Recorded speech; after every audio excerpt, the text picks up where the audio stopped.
Breaking news Hyderabad పాత బస్తీలో అర్ధరాత్రి కత్తిపోట్ల కలకలం రేగింది. చోటాపూల్ వద్ద జువైద్ అనే వ్యక్తి దారుణ హత్యకు గురయ్యారు. యువకుడిపై కత్తితో దాడి చేసి చంపారు. మృతి చెందిన వ్యక్తి చంపిన వాళ్ళు ఇద్దరూ కూడా బంధువులే అని పోలీసులు గుర్తించడం జరిగింది. రియల్ ఎస్టేట్ వ్యాపారంలో లావాదేవీల కారణంగా హత్య చేసినట్టు భావిస్తున్నారు. మేరకు పోలీసులు కేసు నమోదు చేసి దర్యాప్తు చేస్తున్నారు.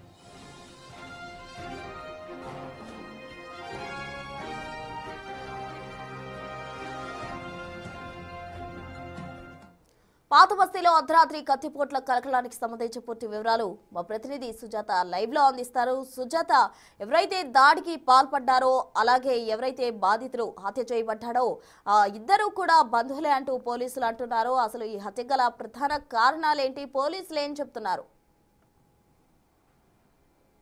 పాతబస్తీ చోటాపూర్లో జునైద్ ని అత్యంత కిరాతకంగా కత్తులతో దాడి చేసి చంపినటువంటి ఘటన చోటు చేసుకుంది. ప్రస్తుతం నేనున్నటువంటి స్పాట్ లోనే రాత్రి 9:30 గంటల ప్రాంతంలో జునైద్ ఇటుగా వెళ్తున్నటువంటి సమయాన్ని గమనించినటువంటి అటు హోమర్ అలీం, వీళ్ళిద్దరూ కూడా కజిన్స్ బ్రదర్స్. హోలీం అలీం ఇద్దరు అన్నా తమ్ముళ్ళు, కానీ జునైద్ బంధువు అవుతాడు, వరుసకి తమ్ముడు అవుతాడు. గతంలో వీళ్ళిద్దరూ కలిసి బిజినెస్ చేశారు. అందులో వ్యత్యాసాలు రావడము, ఆ తర్వాత ఒక ఫ్లాట్ ని అమ్ముతాను అని చెప్పేసి జునైద్ అగ్రిమెంట్ చేసినట్లు తెలుస్తుంది. ఆ తర్వాత అమ్మిన తర్వాత రావాల్సినటువంటి డబ్బుల్ని చెల్లించలేదు అని చెప్పేసి హోలీం అదేవిధంగా అలీం ఇద్దరూ కలిసి తనని హతమార్చాలి అని చెప్పి ప్లాన్ ప్రకారమే ఇటుగా వెళ్తున్నటువంటి జునైద్ ని కత్తులతో పొడిచి చంపేశారు. రాత్రి 9:30 ప్రాంతంలో ఈ ఘటన జరిగింది. అయితే చుట్టూ మనం చూస్తే షాప్స్, ఇల్లులన్నీ కనిపిస్తున్నాయి. ఎవ్వరూ ఆపే ప్రయత్నం చేయలేదు. ఆలోపే పోలీసులకి సమాచారం అందడంతో పోలీసులు ఘటనా స్థలానికి వచ్చి వెంటనే హాస్పిటల్కి తీసుకువెళ్లారు. హాస్పిటల్కి తీసుకువెళ్ళినటువంటి జునైద్ ట్రీట్మెంట్ అందుతూ చనిపోయాడు. అయితే వీళ్ళిద్దరి మీద కూడా గతంలో అటు హోలీం మీద కేసులు ఉన్నాయి. చీటింగ్ కేసులతో పాటు రౌడీ షీటర్ గా కూడా పనిచేశారు అని తన మీద కేసులు ఉన్నాయి. జునైద్ కూడా చాలా మంది బెదిరింపుల్ని గురి చేయడం, చాలా మంది దాడి చేయడము, దాంతో పాటు చాలా మందిని చీటింగ్ చేసినటువంటి కేసులు కూడా చాలా ఉన్నాయని చెప్తున్నారు. ఇటు జునైద్ కి సంబంధించినటువంటి తండ్రి మీద కూడా పలు కేసులు నమోదయ్యాయి పోలీస్ స్టేషన్లో అని చెప్పడంతో పాటు హోలీం ఎవరైతే ఉన్నారో హత్య చేసినటువంటి వ్యక్తి మీద కూడా చాలా కేసులు ఉన్నాయి అని పోలీసులు అయితే చెప్తున్నారు. అయితే ఈ కేసుకి సంబంధించి ప్రధానంగా మనీ ట్రాన్సాక్షన్ విషయంలోనే వీళ్ళ మధ్య వ్యత్యాసాలు రావడము, ఆ తర్వాత ఇతను ఫ్లాట్లు రియల్ ఎస్టేట్ చేస్తాడు జునైద్, అమ్మినటువంటి ఫ్లాట్లకి డబ్బులు చెల్లించుకొని ఆ తర్వాత వీళ్ళకి రావాల్సినటువంటి కమిషన్ చాలా సార్లు అడిగినప్పటికీ కూడా ఇవ్వకపోవడం వల్లనే హత్య చేసినట్లుగా కూడా చెప్తున్నారు. అయితే ఈ గల్లీకి వెనక సైడే జునైద్, దాంతో పాటు హతమార్చినటువంటి హోలీం అలీం ఉండేటువంటి పక్క గల్లీలోనే ఉంటారని పోలీసులు చెప్తున్నారు. ఈ కేసుకి సంబంధించి వాళ్ళిద్దరూ కూడా హత్య చేసినటువంటి కొద్ది సమయంలోనే పోలీసులు ఈ కేసును ఛేదించారు. నిందితులు పారిపోతున్నటువంటి సమయంలో పోలీసులు వాళ్ళిద్దరిని అదుపులోకి తీసుకొని వాళ్ళని విచారించి వాళ్ళ దగ్గర స్టేట్మెంట్ కూడా తీసుకున్నారు. అయితే ప్రధానంగా ఈ హత్యకి మనీ ట్రాన్సాక్షనే కారణమని చెప్తున్నారు. చాలా వరకు రౌడీ ఇళ్ళ కంటే కూడా కమర్షియల్ అంటే షటర్లు మాత్రమే కనిపిస్తున్నాయి.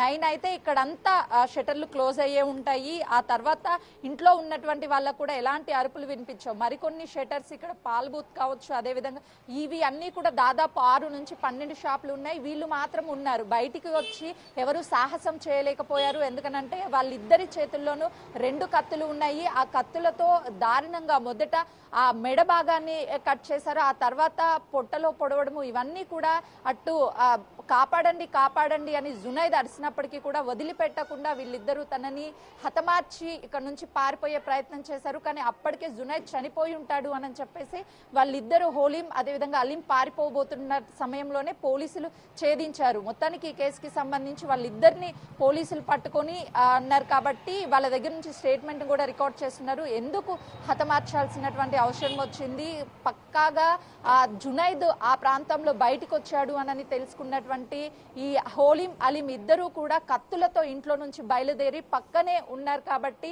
అతి తక్కువ టైంలోనే ఆ పక్క గల్లీ నుంచి ఇక్కడికి వెనకనే వచ్చి జునైద్ ని అత్యంత కిరాతకంగా హతమార్చారు. కేవలం ఫైనాన్షియల్ కి సంబంధించినటువంటి విభేదాల కారణంగా నేను చెప్తున్నారు. కానీ గతంలో వీళ్ళిద్దరూ కూడా కలిసి బిజినెస్ చేయడంతో పాటు కుటుంబ బంధువులు కూడా కాబట్టి వాళ్ళు చాలా బాగా వాళ్ళ మధ్య రిలేషన్ ఉండే ఉండేది. ఎప్పుడైతే ఈ డబ్బుల మధ్య వ్యత్యాసాలు వచ్చాయో అప్పుడే ఈ ఘటన చోటు చేసుకుంది అని చెప్తున్నారు. ఈ ప్రాంతం మొత్తం రాత్రి అటు సీసీ కెమెరాలు వాటన్నిటిని కూడా పోలీసులు పరిశీలించారు. ఆ పక్కనే ఉన్నటువంటి విజువల్స్ లో ఒకసారి మనం చూస్తే అక్కడ ఉన్నటువంటి సీసీ కెమెరా, ఇక్కడ హత్య జరిగినటువంటి ప్లేస్ ని క్యాప్చర్ చేసేటువంటి సీసీ కెమెరా, దానికి సంబంధించినటువంటి ఫుటేజ్ కూడా బయటికి రావాల్సి ఉంది. అంటే హత్య 9:30 ఆ ప్రాంతంలో జరిగింది కాబట్టి సో ఇక్కడ ఉన్నటువంటి వాళ్ళంతా వాళ్ళ స్టేట్మెంట్ ని కూడా పోలీసులు రికార్డ్ చేశారు.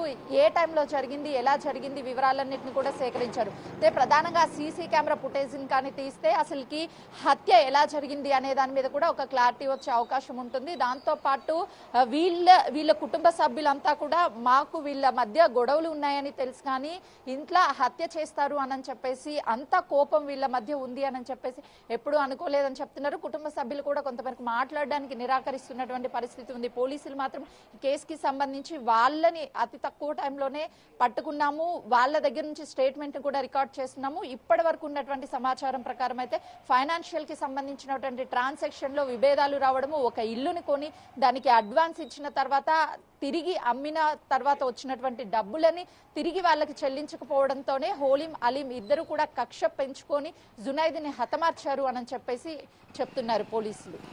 Right, thank you Sujatha.